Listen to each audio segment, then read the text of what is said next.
Good day guys. So, in this video, introduce ko naman sa inyo yung arithmetic sequence. Okay? So, arithmetic sequence. Okay. So, ano ba yung arithmetic sequence? So, masasabi natin na ang isang sequence is arithmetic sequence if meron siyang tinatawag na common difference. So, ibig sabihin, yung arithmetic sequence is consecutive terms na merong common difference. So, for example, meron kang a sub 1, a sub 2, a sub 3, hanggang let's say a sub n. Okay? So, meron siyang common difference kapag kinuha mo yung a sub 2 minus a sub 1, that is equals to d. Then, a sub 3 minus a sub 2, that is equal to d. And then, a sub 4 minus a sub 3, that is equal to d. And so on and so forth. Okay? So, yung d, okay? So, ito yung tinatawag natin na common difference. Okay? So, meron tayong formula when it comes to arithmetic sequence. So, ang formula natin for arithmetic sequence is a sub n is equals to a sub 1 plus quantity n minus 1 times the d. Okay? So, identify natin yung mga parts. Okay? Para guided tayo sa paggamit. Okay?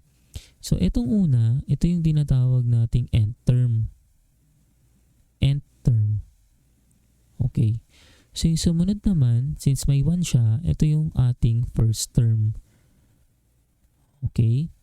So, yung n naman, that is the term or the number of term. Which is usually, ay nagbe-base tayo dito sa nth term. Okay. And then, yung d is yung common difference. Okay? So, it is very important na alam mo yung bawat part so that alam mo kung paano i-substitute at the same time paano i-manipulate yung formula. Okay? So, yun lang ang kailangan nating tandaan. Okay? So, magbigay tayo ng example.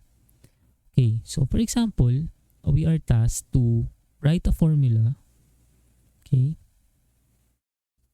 Write a formula for the nth term of an arithmetic sequence. So, AS stands for arithmetic sequence. Okay. So, let's say we have pag tayong kuha ng pen. Let's say we have 9, 1, negative 7, negative 15, and negative 23. Okay? So, ayan.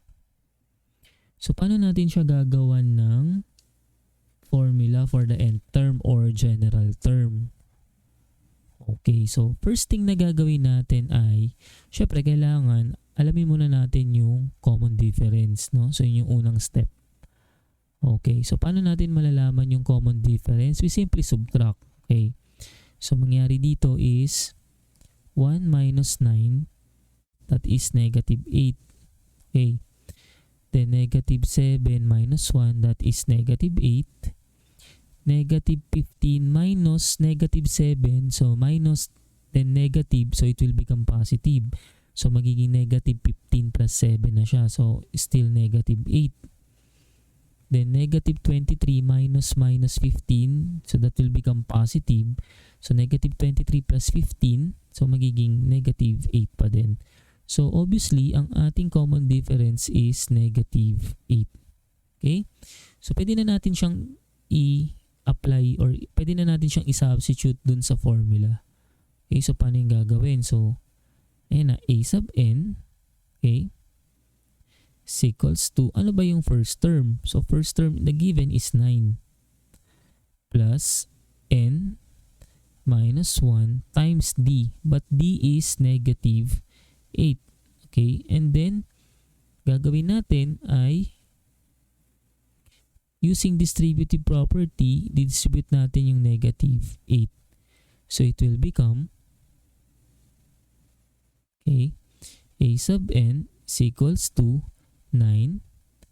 So, negative 8 times n, that is negative 8n. Okay. Negative 8 times negative 1, that is positive 8. So, simplifying further, we have, ito na lang. So, we have a sub n is equal to, so that is negative 8n,